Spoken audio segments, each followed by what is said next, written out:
이나 부모님들이 불신 가정이 없어요. 거의 대부분 믿기 때문에.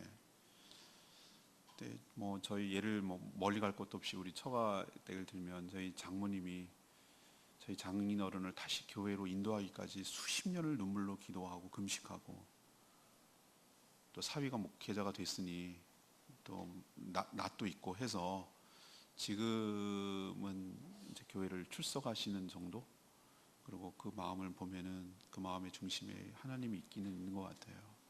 이 정도가 되기까지 수많은 눈물의 기도가 있었다는 거, 포기하지 않고 좌절하지 않고 그렇게 했다는 것이 참 도전이 되더라고요.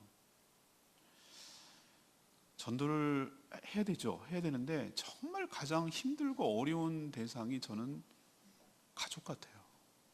좀 더 범위를 확대하면 내가 아는 사람, 나랑 관계를 맺고 있는 사람, 뭐 친구라든가 직장 동료라든가 뭐 아는 지인이라든가, 이런 사람이 더 힘들어요. 더 힘들어. 왜 힘들까요? 나를 너무 잘 아니까. 나도 그 사람을 아니까.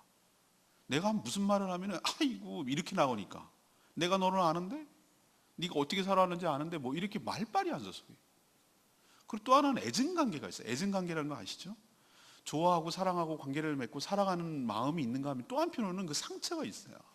마음이 있고 아픈 게 있고, 아유 저 인간도 예수를 믿으면 내가 떠나든지 뭐 이런 식의 어떤 보복 심리 같은 게 있고 마음에 불편함이 있기 때문에 가까우면 가까울수록 더 복음을 전하기가 어려운 거예요. 오히려 역설적으로.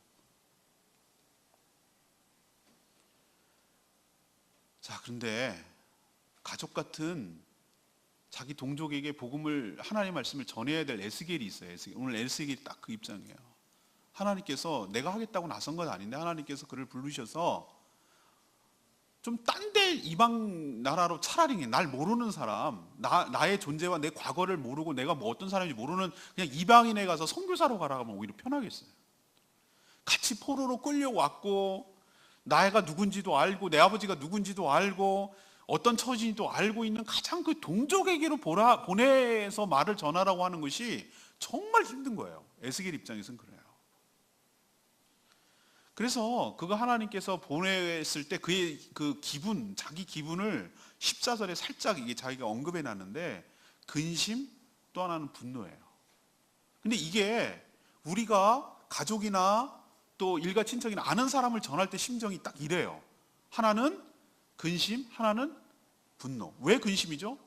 이게 잘 될까? 오히려 더 역효과 나지 않을까? 괜히 사람 우습게 되지 않을까? 뭐 이런 것에 대한 면박이나 당하지 않을까라는 것에 대한 근심. 분노는 왜 그러죠? 아니 어떻게 저렇게까지 뻔뻔하고 저렇게까지 정말 뺀질뺀질하고 저렇게까지 거역하고 저럴까? 내가 나조차고 그러는 건 아니고 정말 구원해서 같이 천국 가고 같이 예수 믿고 이 복을 누리자고 하는 건데, 이런 것 때문에 슬금슬금 올라오는 뭐가 있습니까? 분노 같은 게 있어요. 이게 복합적인 감정이에요. 아는 사람일수록 전도할 때 이런 감정이 다가온다 이거야. 여러분 이 심정에 동감이 되십니까? 에스겔 같은 심정이 될 거예요. 그럼 하나님께서 이렇게 부담감을 느끼는 에스겔을 안 보내셨을까? 아니에요. 보내신다고요. 보내셔요. 근데 알아서 해, 이게 아니에요. 이렇게 안 하고 하나님께서 어떤 과정을 통해서, 어떤 준비를 통해서 에스겔에게 복음을 전하라고 하는지 이 과정을 잘 보시란 말이죠. 그래서 우리도 가까운 일가 친척과 가족과 직장 동료와 주변에 있는 사람들에게 복음을 전할 때 에스겔을 준비시켜 갖고 에스겔을 통하여 복음을 전거하듯이 우리도 어떻게 준비시키면 어떻게 하겠구나라는 것을 깨달으시고, 오늘 말씀을 잘 들으시고 에스겔처럼 잘 준비되고 구비되어서 여러분 주변에 복음을 전하는 주의 일꾼으로 세워지고 주의 사명을 잘 감당하는 저와 여러분 되기를 소망합니다. 자, 오늘 세 가지 육하 원칙 중에서 세 가지를 언급할 건데요. 하나는 what, 하나는 how, 하나는 why. 뭘 전해야 할까요? 어떻게 전해야 될까요? 왜 전해야 할까요? 이 세 가지가 오늘 제가 드리고 싶은 말씀이고 오늘 말씀 중에 나오는 얘기예요. 뭘 전해야 할까요? 어떻게 전해야 될까요? 왜 전해야 하지요? 라는 것을 알아야 알아야 우리도 복음을 전할 수 있지 않겠어요? 그래서 오늘 잘 귀담아 들으시고 여러분도 능력 있게 주변 사람에게 복음을 전하는 복된 인생으로 살게 되기를 축복합니다. 먼저 what? 뭘 전하는 거냐? 뭘 전해야 되는 거냐는 거예요. 그것은 1절에 나와요. 하나님의 말씀을 먹고 하나님의 말씀을 전해야 되는 거예요. 딴 거 전하면 안 된다는 뜻이에요. 여러분 상식적으로 생각하면 내 안으로 들어오는 게 있어야 나갈 게 있죠. 인풋이 있어야 아웃풋이 있는 거예요. 먹는 대로 나가는 거예요. 뭔가 들어오는 게 있어야 나가는 게 있는 거예요. 뭔가 배운 게 있어야 뭔가 표현되는 거예요. 아무것도 먹은 게 없다? 아무것도 내 안으로 들어온 게 없다? 그럼 전할 게 없는 거예요.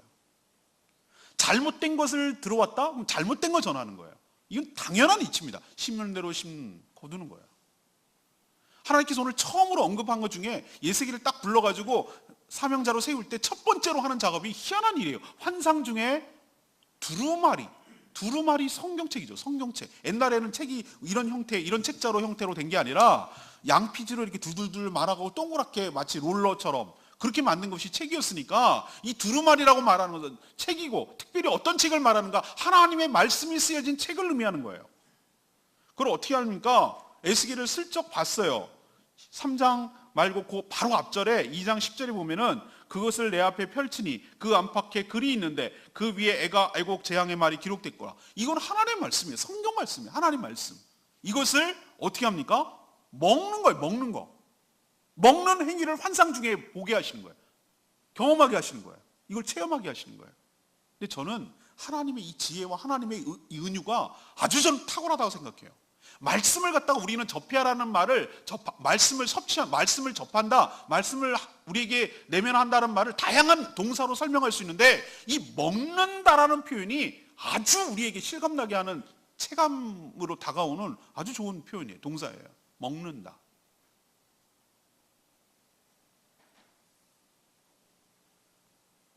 일차적으로 에스겔이 할 수 있는 건 뭐였습니까?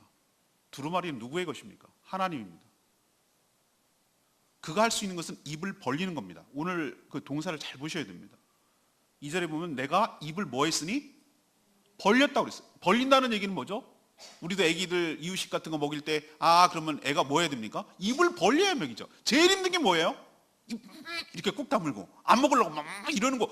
이거 정말 곤욕입니다. 여러분 해보셔서 알죠? 입이 짧은 아이들, 잘 안 먹으려고 그러는 애들 먹이는 거 치고 힘든 게 없어요. 그러나 에스겔이 하나님께서 주시려고 했을 때 어떤 작업을 벌리냐면 입을 벌렸어요. 입을 벌린다는 얘기는 받아들일 준비, 수용할 준비, 들을 준비, 섭취할 준비를 한다는 것이에요. 사랑하는 여러분, 여러분에게 지금 먼 끝이 복음을 전도해서 그 열매를 얻는 것이 최종 목표라면 그것부터 하지 마시라고. 그런 부담 갖지 말고 요 스텝과 요 과정을 거쳐서 그런 단계로 나가게 되기를 원하는데 제일 첫 단계가 입을 벌리는 거예요. 마음을 활짝 여시고 주의 말씀을 받을 준비, 섭취할 준비를 하도록 여러분의 마음을 활짝 여는 저와 여러분 되기를 소망합니다. 입을 벌린다는 얘기가 그 뜻이에요. 이게 상징적인 거니까. 우리는 밥을 먹지 두루마리를 먹진 않잖아요. 그걸 어떻게 먹어? 책을 어떻게 먹어? 두루마리는 양피지로 먹었는데 양피지로 만들었는데 그걸 어떻게 먹냐고. 입을 벌릴 때 하나님의 말씀을 어떻게 넣어주십니까? 하나님께서 넣어주시는 거예요. 내가 허겁지겁 먹는 게 아니라 나는 입을 벌리면 돼요. 하나님께서 오늘 뭐 했어요? 내게 먹이시니. 2절의 표현이 있잖아요. 내게 뭐 하시니? 먹이시니. 하나님께서 여러분에게 필요한 말씀, 여러분이 전해야 될 말씀, 여러분에게 영양분이 되는 말씀, 여러분이 꼭 전달해야 될 그 필수적인 말씀을 우리가 입만 벌리기만 하면 하나님께서 여러분 심령 가운데 넣어주실 줄로 믿습니다.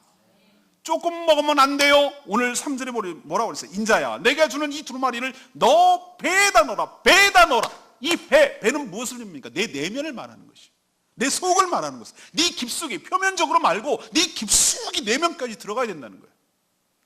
우리도 말씀을 들을 때 겉만 그냥 재미있는 얘기만, 저한테 이제 저랑 같이 말씀을 듣는 분들은 이분은 재미있게 하는 분이 아니구나 라는 걸 다 깨달았을 거예요.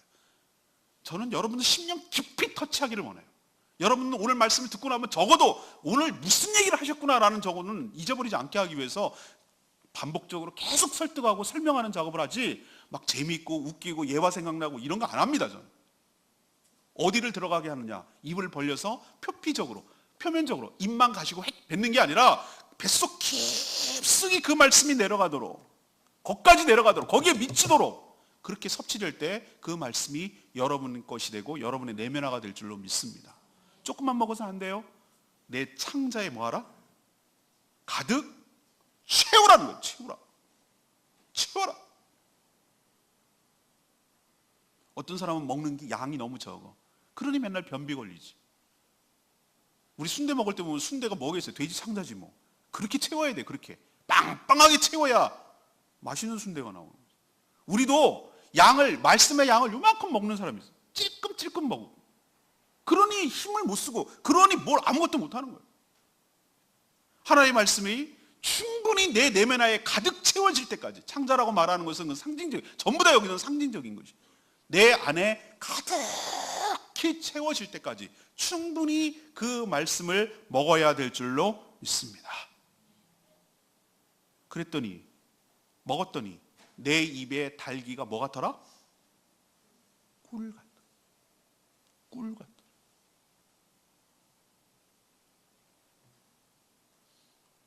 전 이것을 체험했어요. 이 과거형으로 말해서 나도 좀 씁쓸하긴 합니다만, 제가 아주 공고할 때, 저는 비염이 있어가지고 비염이 너무 심해졌는데 군대 갔는데, 제가 제일 곤욕스러운 것은 막 구번 이런 게 아니라, 아침에 모포터는 아침에 문 열어 이제 달 열고 이렇게 이 두 명씩 착 잡아가지고 이렇게 터는 그 과정이 있어요. 그게 다 순서가 있어요. 고참하고 둘이 이렇게 다 이게 털어야 돼. 나 정말 그 시간이 죽고 싶을 정도로 힘들었어요. 왜냐하면 그 막 찐득이, 먼지 막 이런 것들이 나 코에 들어가면 막 발작이 일어나기 시작하는 거예요. 저는. 콧물 막 재채기 막 눈물 막 이게 나오는 거. 알러지죠, 알러지. 근데 군대에서 뭐 그런 게 어디 있어? 방치했어요. 방치할 수밖에 뭐 할 게 뭐가 있어?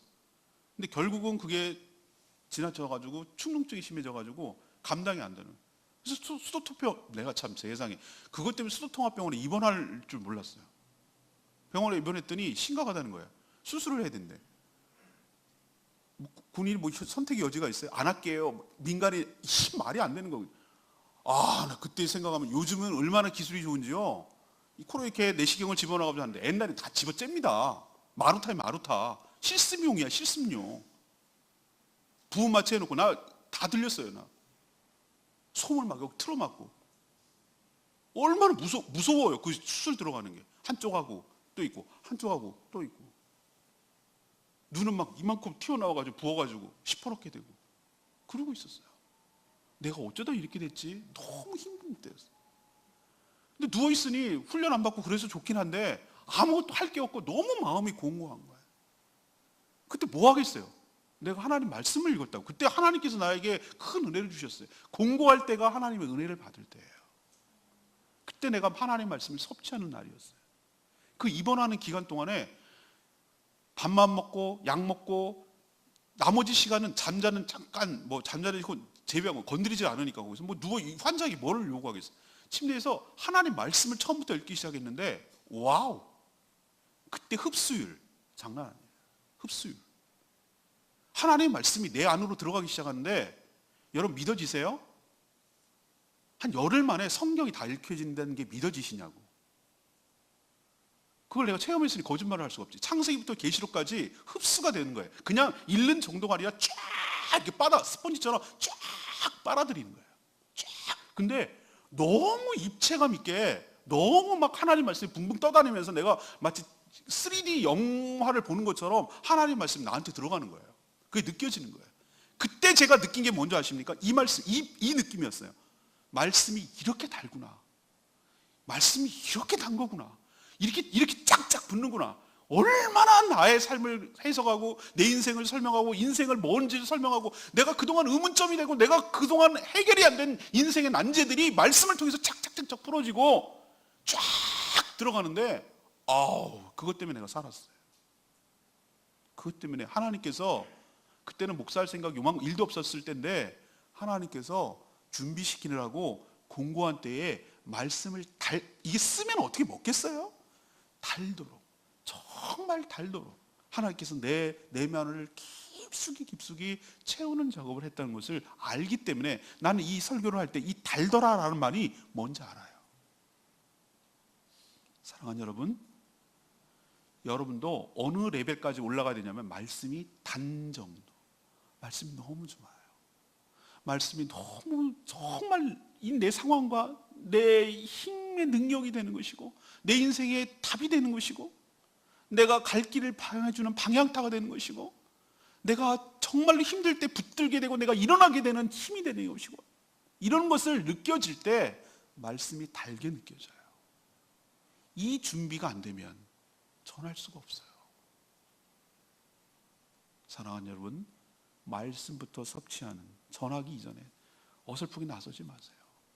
말씀부터 깊게 섭취하는, 달게 느껴지는 그 정도까지 가는 저와 여러분 되기를 소망합니다. 왜 에스겔이 이렇게 불편하고 힘든데 왜 에스겔을 선택했을까요? 이거는 하나님의 배려예요. 같은 언어를 사용하는 동족에게 보내야 말귀를 알아듣잖아요.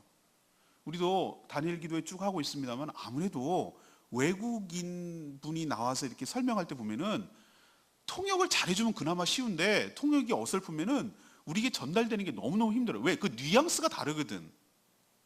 왜 이렇게 부족하고 연약한 자를 여러분의 말씀을 전하는 대언자로 세워주시지 아십니까?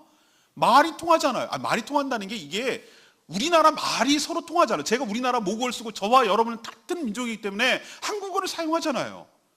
하나님께서 이게 어떤 것입니까? 하나님께서 하늘의 얘기로 얘기했으면 더 신령하고 좋잖아요. 더 권위가 있잖아요. 근데 왜 하나님께서 왜 그렇게 안 하십니까? 왜 에스겔이라는 자를 통해서 얘기하십니까? 말이 통하게 하려고. 이거는 우리를 향한, 에스겔을 향한, 그 이스라엘 민족을 향한 하나님의 배려이자 하나님의 은혜인 줄로 믿습니다. 그것 때문에 그렇게 하라는 거예요. 만약에 네가 다른 나라 가서 네가 이런 식으로 전했으면 더 잘 믿었을 거다. 하나님 이 정도로 말하는 거예요. 하나님께서 여러분들에게 매주마다 제 입술을 통해서 여러분이 잘 알아듣는 한국어로 이렇게 말하게 해주시는 것이 여러분들을 향한 하나님의 사랑이기도 하고 여러분을 위한 하나님의 큰 배려인 줄로 믿습니다. 왜? 그래야 잘 알아들으니까. 그래야 잘 섭취하니까. 그래야 내 것으로 만드니까. 그 말씀을 잘 받아 먹으시고 입을 크게 벌리셔서 여러분의 것으로 만드시는 저와 여러분 되기를 소망합니다. 제가 오늘 첫 번째 드리는 말은 뭐예요? 복음을 전하기 전에 들어간 게 있어야 뭐 나갈 게 있지. 뭔가 아는 게 있어야 해줄 말이 있지. 뭔가 하나님의 말씀을 들은 게 있어야 전할 게 있지. 들어도 겉듣고 대충 듣고 설 듣고 이러니까 엉터리가 나가는 거예요. 하나님의 말씀을, 복음을 전하기 전에 충분히 내 것으로 섭취하기도 하고 내 것으로 소화하고 내면화시키고 입에서 달 정도로 하나님의 말씀이 생생하게 나를 삶을 작동시키고 내 삶과 생각을 지배하도록 그 정도까지 되도록 충분히 말씀을 먹는 작업부터 하는 저와 여러분 되기를 소망합니다. 자, 오늘 복음을 전하는데 첫 번째 뭐에 대해서 얘기한다고 그랬습니까? What? 뭘 전할까요? 하나님의 말씀을 전해야 됩니다. 딴 거 전하면 안 됩니다. 그러면 하나님 말씀을 안 먹으면 어떻게 될까요? 전할 것이 없죠. 그러면 하나님 말씀을 안 먹는 상태에서 전하게 되면 어떻게 될까요? 하나님이 말씀을 전하는 게 아니라 자기 생각을 전하는 거죠. 자기 경험, 자기 생각, 자기 철학, 자기 감정 이런 걸 전하는 것이죠. 이거는 생명을 살릴 수가 없죠. 하나님의 말씀이 아니니까. 우리가 전도를 못하는 첫 번째 단계는 여기서부터 무너지기 때문에 이게 안 됐기 때문에 먹은 게 없어. 들은 게 없어. 내면화된 게 없어. 하나님께 받은 게 없어. 그러니 전할 게 없어. 전하더라도 이상한 거잖아. 개똥처럼. 자기 인생처럼. 그거는 겉만 번지를 할 뿐 생명을 살리는 능력이 없어요. 왜? 하나님 말씀이 아니니까. 여러분도 복음을 전하기에 앞서서 하나님의 말씀을 들으시고 섭취하시고 내면화시키고 달게 느껴질 정도로 준비하셔서 그 들은 말씀을 전하는 복된 인생 되기를 축복합니다. 두 번째 단계는 how, 어떻게 전할까요? 어떻게 전할까요? 문제예요. 성령을 의지하며 12절에 나옵니다만 성령을 의지하며 성령의 인도를 받아야 된다는 거예요. 이게 복음을 전하는 방법이에요. 자, 이렇게 하나님의 말씀을 잘 듣고 내면화시킨 에스겔의 말을 이 동족인 이스라엘 백성들이 순순히 잘 들을까요? 천만의 말씀. 오늘 7절에 보면은 이 이스라엘 백성들이 어떤지를 하나님이 설명하는 과정이 나와요. 그러나 이렇게 잘 준비해놨는데, 잘 먹여놨는데, 입에 달도록 해는 보냈고 이제 보내놨는데, 말도 통하는데, 같은 언어, 이스라엘 언어를 히브리어를 쓰는데, 그럼에도 불구하고 이들은 어떻게 나올 거냐? 7절에 하나님이 알고 있어요. 이스라엘 족속은 이마가 굳고 마음이 굳고 굳어서 네 말을, 에스겔이 네 말을 뭐하지 않으리니? 듣고자 아니하리니. 듣고자 아니한대요. 그 이유는 내 말을 뭐하자 아니하나? 듣고자 아니하냐. 듣지 않을 건데, 듣지 않은 이유가 뭐냐면은 들을 마음이 없거든. 들을 생각이 없거든. 이것 때문이라는 거야. 듣고 싶지 않거든. 얘네들이 못 들어서가 아니에요. 들을 수 있는 환경이 뭐 노예가 일 많이 해서 시간이 없어서 뭐 그게 아니라, 정확한 이유는 듣고 싶지 않은 거야. 얘네들이 그럴 거다라는 거예요. 이마가 뻔뻔하고, 이마가 굳다는 얘기는 저는 어떤 식으로 해석이냐면은 뻔뻔하다는 거예요. 뻔뻔하다. 마음도 단단하다는 거예요. 그러면은 말씀 안 들어도 잘 사는가? 아니요. 11절에 보면은 이들의 상태를 보여주는데, 사로잡힌 너의 민족에게로 가서 그랬어요. 사로잡힌 너의 민족에게로 와서. 뭐에 사로잡혔습니까? 표면적으로는 바벨론에 사로잡혔어요. 지금 어디로 가는 거냐면, 지금 제가 지난주에도 설명했지만 에스겔을 지금 2차 포로 때 바벨론으로 끌고 가서 어디에 있다고 그랬어요? 그발강가. 오늘 보면 15절에 보면 델아빕이라는 도시에 홍수로 퍽 해가지고 황무지가 된, 거기다가 집단 거주하고 있고 운하 파고 땅 파고 강바닥 파고 있었던 거예요. 사로잡혔어요. 누구에? 바벨론에 사로잡혔어요. 이건 은유예요. 은유라고. 뭐에 사로잡혔냐면은, 우리가 복음을 전해야 될 사람이 어떤 상태냐, 마음은 어떠냐, 이마가 뺀질뺀질하고 말도 듣지를 않고 들으려고 생각조차 안 하는데 사로잡혔어. 뭐에 사로잡혀? 사단에 사로잡히고, 죄에 사로잡히고, 사망의 공포에 사로잡히고, 세상 향락에 사로잡히고, 귀신에게 사로잡히고, 물질에도 사로잡히고, 쾌락에 사로잡혀 있어요. 근데 자기가 지금 사로잡혀 있다는 사실도 몰라요. 그것도 인정하지 않으려고 해요. 현실이 그런데 지금 거기 이방 땅에 포로로 끌려와 있으면서도 들으려고 하지 않는다고. 이러면은 들어야 될 거 아니에요. 하나님 말씀을 들어야 될 거 아니에요. 이 지경이 됐으면, 사태가 이 지경이 됐고 내가 지금 이 지경이 자유가 없으면은 오히려 하나님 말씀을 찾고 구해야 되는데, 이들은 거꾸로라니까요. 이 지경이 됐는데도 불구하고 들을 마음이 없어요. 지금 이런 사람들에게 에스겔을 보내는 거란 말이에요. 얼마나 기가 막혀요. 그래서 하나님은 이건 웬간해가지고 얘네들한테 안 통하니까 하나님의 솔루션, 하나님이 무엇을 어떻게 전하기로 작정하시냐면, 이게 대응 전략인데 12절에 보면은 주의 영이 나를 들어 올리시는데, 주의 영이 누굽니까? 성령입니다. 성령께서 에스겔을 사로잡도록, 성령으로 충만하도록, 그 방법이 하나님께서 행하시는 방법이에요. 너 갖고는 안 된다. 네가 상대해야 될 저 인간들 저런 정도야. 뻔뻔하기가 이를 데 없고 마음이 굳기가 이를 데 없어. 아주 단단해. 그래서 네 힘으로 갖고는 부딪히면 안 돼. 안 된다. 그래서 내가 나를 너에게 줄게. 성령을 우리에게 부어주시는 줄로 믿습니다. 나에게 성령을 부어주신다. 내 힘으로 하지 않도록. 그래서 오늘 8절 9절에 보면은 뻔뻔한 저들을 대응하기 위해서 8절에 이런 표현을 해. 봐라, 내가 그 뻔뻔한 얼굴을 마주하도록 네 얼굴을 더 굳게 만들어 줄 거야. 그러니까 이 굳게 한다는 것은 더 강하게 만들어 줄 거야. 더 담대하게 만들어 줄 거야. 네 이마를 화석보다도 더 굳은 금강석 같이 만들 거야. 너를 더 무장하도록, 담대하도록 성령 하나님께서 무장시켜 주실 거라는 거예요. 또 하나 중요한 것이에요. 10절에 또 너에게 이르시되 인자야, 내가 너한테 이를 모든 말을, 하나님이 에스겔이 하는 말이에요. 모든 말을 너는 뭐로 받으며? 마음으로 받으며 뭐로 듣고? 귀로 듣고. 이게 바로 내 안에 성령이 계시기 때문에 하나님과 소통할 수 있는 채널을 만들어 주신 줄로 믿습니다. 우리도 군사작전할 때 요즘 보면은 특공대 같은 데 보면은 전부 다 이어폰을 꽂고 해요. 그 다음에 무슨 스태프들 공연할 때 보면 전부 다 이어폰을 꽂아요. 왜? 중앙에서 컨트롤해요. 자, 오른쪽 마이크 키세요. 자, 오른쪽 이동합니다. 회선 돌고, 자, 지미집 들어갑니다. 뭐 이거를 다 컨트롤하는 거예요. 이걸 다 들어야 돼요. 이런 작전할 때도 다 그래요. 헬멧을 전부 다 여기다 끼고 해요. 소대장이 옛날에는 이렇게 주먹으로 하고 이동, 2명 이동, 저쪽 이렇게 지시를 했는데 그렇게 할 필요 없어요. 요즘은 전부 다 현대전. 소근소근 말하면 돼요. 다 들어요. 근데 이게 안 들린다. 고립돼서 죽는 거예요. 작전 실패하는 거예요. 하나님께서 에스겔을 보낼 때 아주 놀라운 장치를 했는데, 소통하는 장치, 무전기를 성령을 통하여 지시를 받고 마음으로 받는다는 얘기는 내면의 소리로 들리게 하겠다는 거예요. 그게 귀처럼 들리게 하겠다는 거예요. 하나님의 음성, 성령의 음성이, 성령을 통하여 하나님의 음성이, 하나님의 뜻이 어떻게 하라는 지시사항이 마음에 들리게 하고 귀에 들리게 하겠다는 거예요. 마음으로 받고 귀에 들리게 하겠다는 거예요. 이게 하나님의 방법이에요.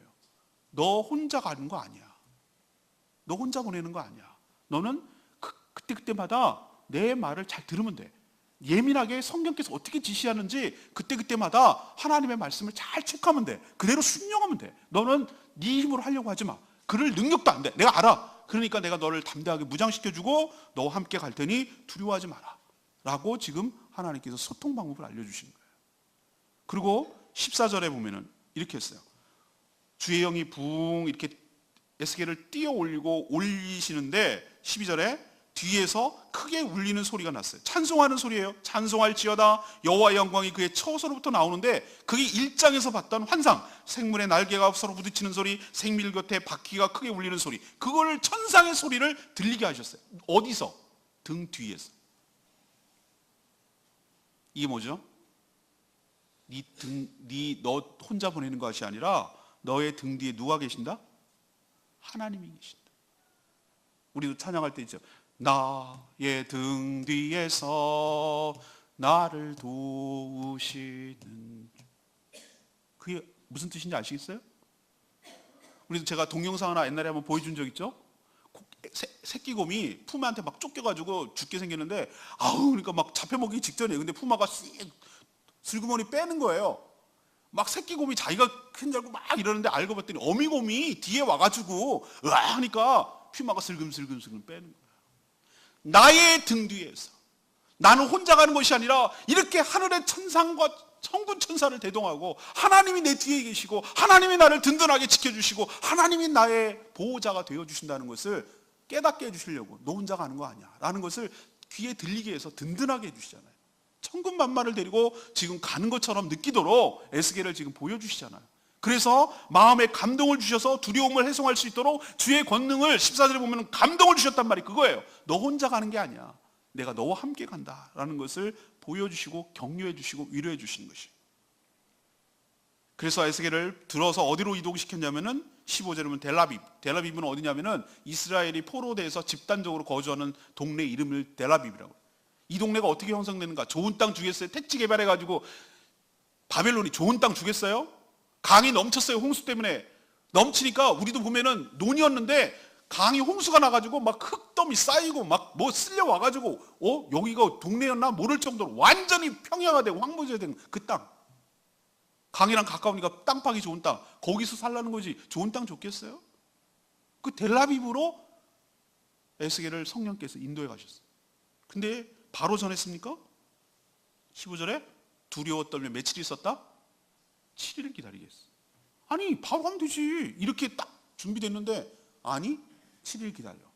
7일 기다리니까 7일 후에 16절에 여호와의 말씀이 내게 임했다 그랬어. 아까 이어폰 꽂아줬다고 그랬죠? 내면에서 성령께서 언제 어떻게 타이밍을 잡고 어디서 무엇으로 어떻게 해야 될지를 지금 전부 다 전격적으로 컨트롤하고 지시하고 계신 것을 보일 수가 있어요. 하나님의 때에 하나님의 방법으로 성령을 통하여 행하심을 기억해야 됩니다. 두 번째 여러분에게 전하고 싶은 말은 그거예요. 지금 앞에는 what, 무엇을 전해야 됩니까? 하나님의 말씀을 전해야 됩니다. 두 번째 지금 언급하는 건 뭐죠? how, 어떻게 전해야 됩니까? 어떻게 전해야 됩니까? 답은 성령의 인도하심으로, 성령을 의지하심으로 그렇게 전하는 저와 여러분 되기를 소망합니다. 성령을 의지하지 않으면, 성령의 인도함을 받지 않으면 전도하다가 더 사단에 당합니다. 사단이 얼마나 우리의 연약함과 우리의 부족함을 잘 아는지 몰라요. 집요하게 파고들어요. 좋은 뜻으로 제가 뼈아픈 경험이 있어요. 뼈아픈 경험이 있어요. 제가 성령을 의지하지 않고 행해서 아주 뼈아픈 레슨을, 내가 기억에서 이렇게까지 오랫동안 남아있는 걸 보면 대학생 때 제가 회심을 하고, 진짜 회심을 하고 후배들에게 복음을 전하려고, 88학번 후배였는데 울라고 그래갖고 내가 벤치에 앉아가지고 막 복음을 전했어요. 막 열심히 전했는데 얘가 시큰둥하는 거예요. 난 막 열심히 하라는 대로 열심히 지시했는데, 그래갖고 내가 막 그 선배의 권한으로 막 협박을 한 것 같아. 지금 생각하니까. 아, 집회에 나오라니까 그걸 못하겠어? 막 이런 식으로 했던 것 같아요. 근데 제가 결국은 뭐가 문제가 되냐면은, 나는 좋은 뜻으로 전했는데 관계까지 나빠지더라고. 나중에 부담스러워서 이렇게 나오는 거예요. 제가 그때 깨달은 게 있어요. 아무리 좋은 거라도 내 식대로 하면 안 되는구나. 성령의 인도함을 받고 성령의 지혜를 구하고 적절한 때에 적절한 방법으로 이렇게 해야지, 막 내 식대로 밀어붙이면은 오히려 더 역효과가 나겠구나 라는 것을 그때 기억이 났기 때문에 제가 생각이 나는 거예요. 사랑하는 여러분, 복음을 전해야 되는 그냥 부담감에 내가 막 내 식대로 하게 되면은 오히려 더 그르치게 되고 더 망가질 가능성이 커요. 여러분의 내면의 소리가 들릴 때까지, 이어폰이 꽂혀 있는 것 같이 성령께서 무슨 얘기를 하시는지 예민하게 들릴 때까지 여러분은 기다리셔야 돼. 훈련을 받아야 돼. 7일 기다려. 네.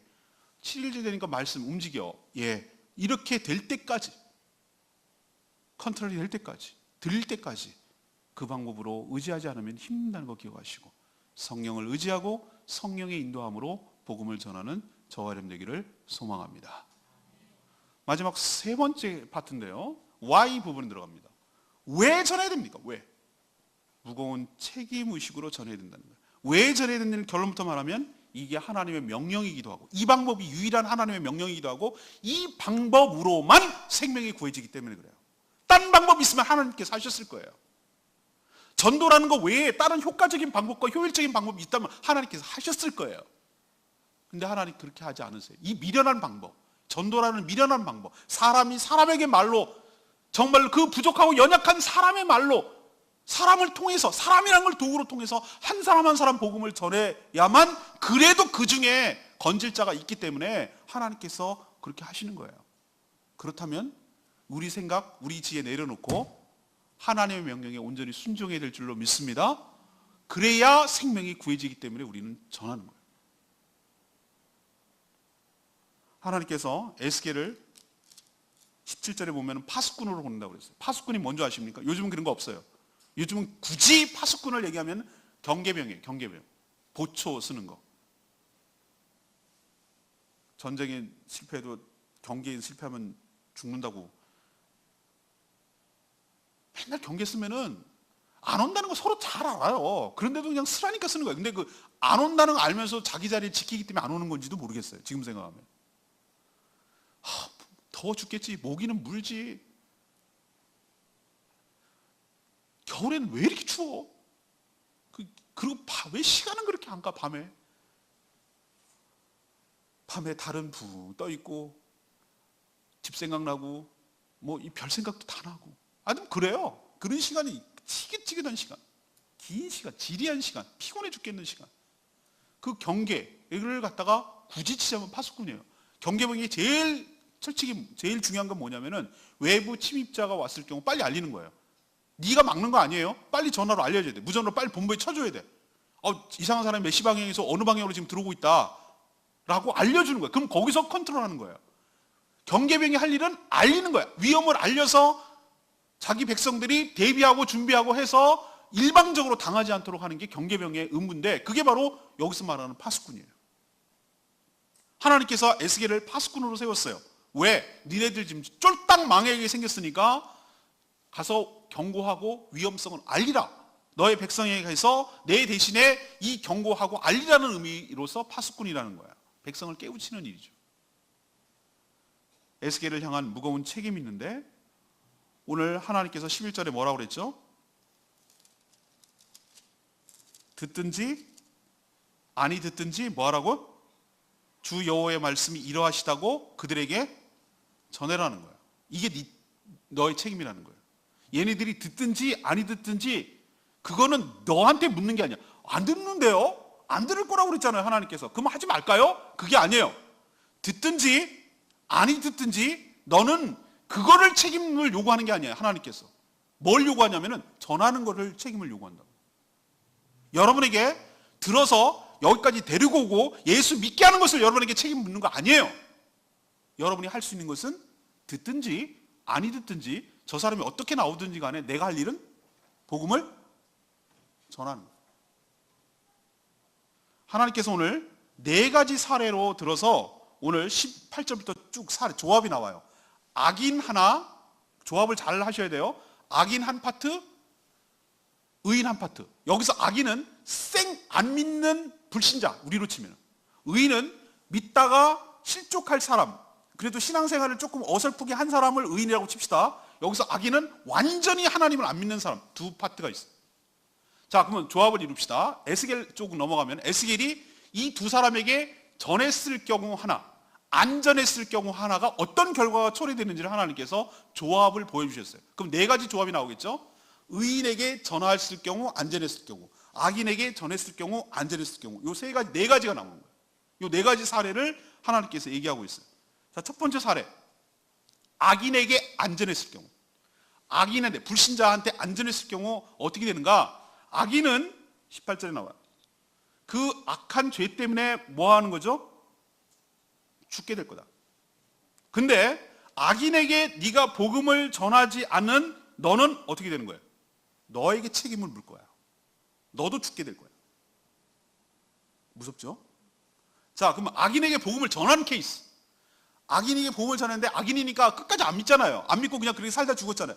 그 죄 때문에 죽게 될 것이지만 너는 전했기 때문에 너에게 책임을 묻지 않겠다. 자, 의인의 파트로 넘어갑시다. 의인에게 복음을 전하지 않았어요. 다시 말해서 경고하지 않았어요.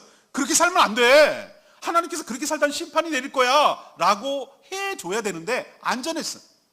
안 전했으면 오늘 충격적인 말씀을 제가 얘기를 할게요. 제가 기도의 시간에도 얘기했는데 의인이라고 생각하고 내가 좀 신앙생활을 했다고 생각하는 사람은 잘 들으세요. 20절에 나옵니다. 의인이 그 공의에서 하나님 말씀대로 사는 것에서 돌이켰어요. 타락했어요. 그래서 악을 행했어요. 타락해서 악을 행했을 때 이미 과거에 행한 그의 공의는 뭐 할 바 아니라? 기억할 바 아니라는 거예요. 그것 때문에 너 구원 얻는 게 아니라.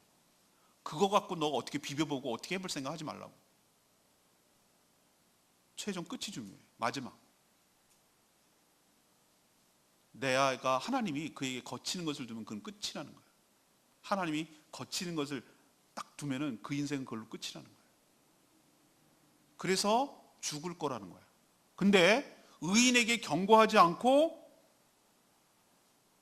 하나님의 책망을 얘기하지 않고 하나님의 뜻을 전달하지 않은 너도 책임이 있어. 핏값을 네 손, 에스겔의 손에서 찾겠다. 너도 무책임하지. 너도 책임이 있다는 거예요. 마지막 4번째 케이스가 중요해요. 의인인데 에스겔이 그렇게 살면 안 됩니다. 하나님께서 그렇게 살면 심판이 임할 거라고 얘기했습니다 라고 얘기를 했어요. 근데 다행히 이 사람은 그래도 신앙생활을 해본 사람이 있어서 마음의 깨우침을 받아서 마음의 가책을 받아서 회개하고 돌이켰어요. 그러면은 그 회개한 것을 보고 하나님께서 그를 살게 하고 죽이지 않을 거라는 거예요. 그리고 그렇게 전한 에스겔 너에게도 책임을 묻지 않고 너도 살게 될 거라는 거예요. 자, 여기서 알려주시는 것은 뭡니까? 이 4가지 조합을 통해서 우리에게 도전하고 있는 말씀 뭐예요? 안전하면 악인이든 의인이든 간에 우리가 악인일지 의인일지 어떻게 알겠어요?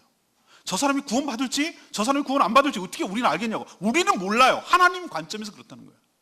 우리는 몰라요. 그러니까 뭐 해야 된다는 거예요? 우리는 전해야 된다는 거예요. 안전하면 누구 책임? 내 책임. 믿고 안 믿고는 누구 책임? 그건 하나님 책임. 그 사람 책임. 안전하면 내 책임. 안 믿는 건 저 사람 책임. 안전하면 나도 자유롭지 못해. 전하면 내 할 도리 하는 거예요. 그리고 저 사람이 믿든지 안 믿든지 그 결과는 그 사람이 가져가는 거예요. 그럼 나는 상대방이 듣든 안 듣든 뭐 해야 될 책임? 전해야 될 책임. 그러면 네 번째 케이스가 있잖아요. 4분의 1이지만 돌이켜서 회개하고 예수를 믿고 구원을 얻고 생명을 얻는 사람이 있잖아요. 4분의 3은 그래요. 다 결과적으로는 다 죽었어요. 근데 그 4분의 1이 남아있잖아요. 씨 뿌리는 비유에서 그게 말하는 게 나는 마음밭이 중요한 줄 알았어요. 난 그렇게 여태까지 해석하고 여태까지 설교했어요. 근데 새로운 관점을 얘기하더라고. 내가 눈을 번쩍 떴어요. 다 가시밭, 다 돌짝밭, 그런 밭만 있겠니? 길가밭만. 좋은 밭도 있어. 예비되면 넌 좋은 밭이 눈에 보이지만, 아니 농부가 바보냐고, 길가에다 뿌리는 사람이 어디냐고. 그거는 상징이에요. 상징. 어느 밭인지 몰라요. 내가 어떤 마음 상태인지 우리가 보이냐고요. 안 보여요. 그렇지만 어떤 맛인지 모르지만 너는 때를 어떤지 못 얻든지 상대가 어떻게 나오든지 안 나오든지 너는 씨를 뿌리는 거야. 복음을 전하는 곳이야. 그 중에 다 낭망하고 실망하지 마. 좋은 밭도 있어. 물론 실패할 확률도 있어. 안 받아들이고 거부하고 튕겨져 나가는 사람도 있어. 그렇지만 그 중에 받고 구원의 열매를 맺는 사람도 있잖아. 그거 바라보고 하라는 거예요. 너에게 책임을 물을 때 안 뿌리는 게 문제지, 뿌리고 어떻게 되는 것은 하나님의 영역이야. 그건 내가 알아서 할 테니까 너는 때를 얻든지 못 얻든지 복음을 전하라고.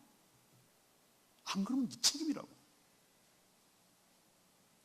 사랑하는 여러분, 아까도 말씀드렸지만 전도 외에 딴 방법이 있으면 얘기해 보시라고요.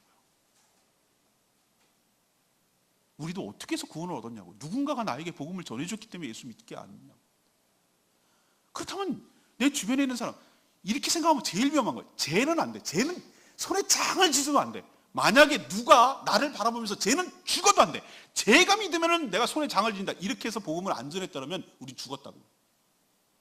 그렇지만 그 사람이 포기하지 않고 우리에게 복음을 전했기 때문에 우리가 산 것처럼 우리 식대로 상대방을 판단하지 말고 정죄하지 말고 가능성을 차단하지 말고 그건 하나님의 영역이니까 우리가 받을 상태를 모르니까 우리가 때를 얻든지 못 얻든지 저 사람이 듣을 것 같든지 안 들을 것 같든지 분명히 튕겨나가는 사람도 있고 금강석처럼 머리가 이런 사람도 있겠지만 그래도 복음을 전하는 것이 우리 책무를 다하는 믿는 자로서 먼저 믿는 자로서 에스겔같이 사명을 받은 자로서 책무를 다하는 복된 인생이 되는 줄로 믿습니다. 오늘 말씀을 결론 내리죠. 전도 그러면은 늘 마음에 부담만 오는 거예요. 부담만. 저도 그래요. 전 더해요. 목사지. 내가 어릴 때 얼마나 괴로울 때 있는 줄 아십니까? 제가 저는 가급적이 문제 가고 머리 자르러 가고 그러면은 이제 슬슬 말을 겁니다. 제가 저기 교회 옛날에 그런 말도 안 했거든요. 근데 요즘 많이 좋아진 거예요. 그래도 그 경건의 삶 하면서 훈련 받았어요. 제가 저기 교회 이렇게 얘기를 해요. 그러면 그래요? 그럼 당연히 미정을 하는데 자기 고객인데 그러면은 이렇게 얼굴을 안색을 바꾸겠어요? 머리 자른 동안 슬슬 얘기하는 거지. 어디 사세요? 광주. 그래요? 광주 어디? 고창. 그 수박 많이 나는데 말이죠. 막 이러면서 말을 거는 거예요. 그리고 다음번에 올 때 내가 달력 하나 갖다 드릴까요? 그러래요. 그럼 싫어할 사람이 어디 있어? 교회도 갖다 달려고 달력에 슬쩍 소식지하고 주보도 넣어드리고 다음번에 세 번째 주에 우리 그거 하는데 추수감사하는 거 한다고 자기 어렸을 때 다녔다는 거예요.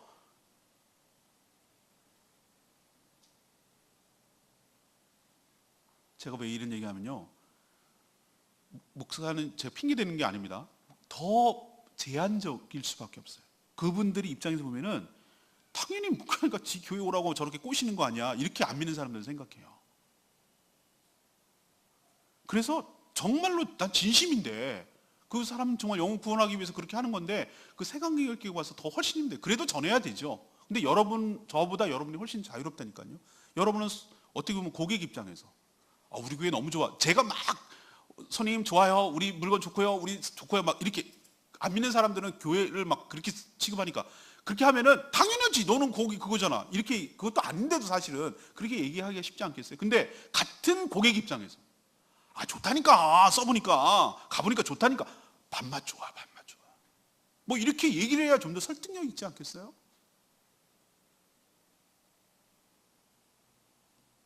근데 여러분 그거 말고 나 때문에 어떤 상대방이 생명이 죽고 사는 게 달려있다고 한다면 내가 저 사람 전했어야 했는데.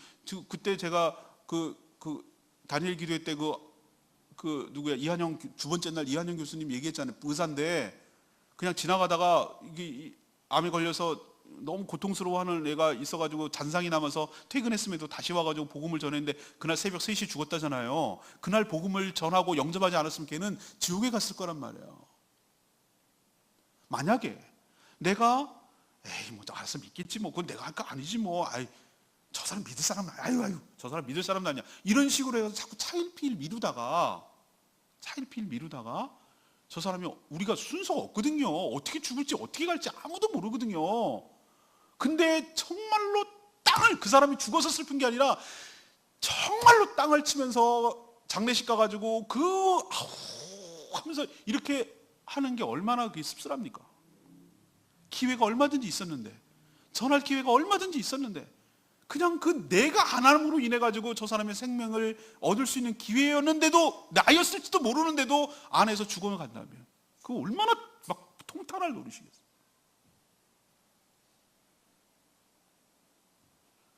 오늘 하나님께서 에스겔에 주신 말씀처럼 여러분 알아서 해, 안 하면 죽을 줄 알아, 이렇게 하는 조폭이 하나님이 아니에요. 스텝을 거쳐서 어떤 준비와 무장을 시켜서 어떻게 해야 되는지를 알려주셔서 여러분에게 요구하시는 거니까, 여러분은 다만 하나님의 주신 말씀처럼 순종만 하면 될 줄로 믿습니다. 그 나머지는 하나님이 하신다고. 제가 올해 내년을 위해서 준비하고 기도하는데 하나님께서 계속 주시는 말씀이 11년 되고 이제 12년째 되는데, 제가 지금까지는 전도에 대해서 거의 강조하지 않았어요. 그냥 관계전도를 통해서 그렇게 해야 되겠는데, 하나님이 저한테 주시는 말씀이 뭐냐면은 아니래요. 네 몸이 움직여야 되고 뭐 해야 된대요. 자꾸 그 말씀을 주시는 거예요. 요즘 그거 뭐 나가서 하는 게 그거 갖고 오는 사람, 아니 내가 너네들 자세를 보겠대요. 너희들이 전도하는지를 자세를, 그렇게 해서 오지 않으면 다른 방법을 너희들이 하는데 네가 해야 보내시겠대요. 그 마음을 계속 부담을 주시는 거예요. 내년에는 어떻게 목회를 해야 될지 방향을 잡으라는 거예요. 하나님.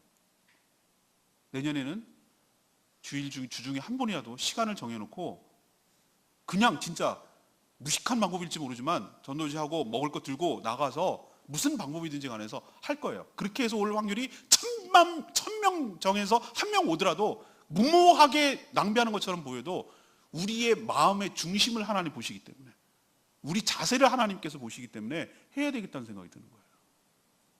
그래야 하나님께서 붙여주시고 영혼을 살리는 역할을 하지, 니네가 알아서 주시겠죠 이렇게 하면 하나님 안 보내주신다는 거예요. 그거는 연말에 제가 송구영 씨한테 다시 말씀드릴 거고, 오늘 말씀만 돌아와서 제가 첫 번째로 what에 대해서 얘기했습니다. 뭘 전할까요? 하나님 말씀입니다. 딴 거 전하면 안 됩니다.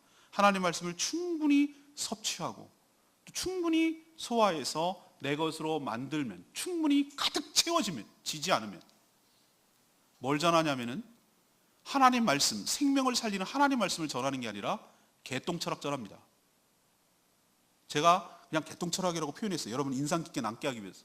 개똥철학이란 뭐냐? 사람이 인생을 오래 살면 이런저런 경험 많이 쌓입니다. 할 말 많습니다. 또 지위가 생기면은 지위 때문에 생겨나는 여러 가지 정보를 습득하게 됩니다. 또 공부하게 되면 이런저런 정보와 지식들이 많이 생기기 때문에 인생을 살다 보면 자기가 싫든 원하지 않든 간에 자기 나름대로의 삶의 철학이 생깁니다. 그걸 막 젊은 사람들에 전하니까 꼰대라고 부르는 겁니다. 가르치려고 든다고. 그거 절대로 사람 살릴 수 없습니다.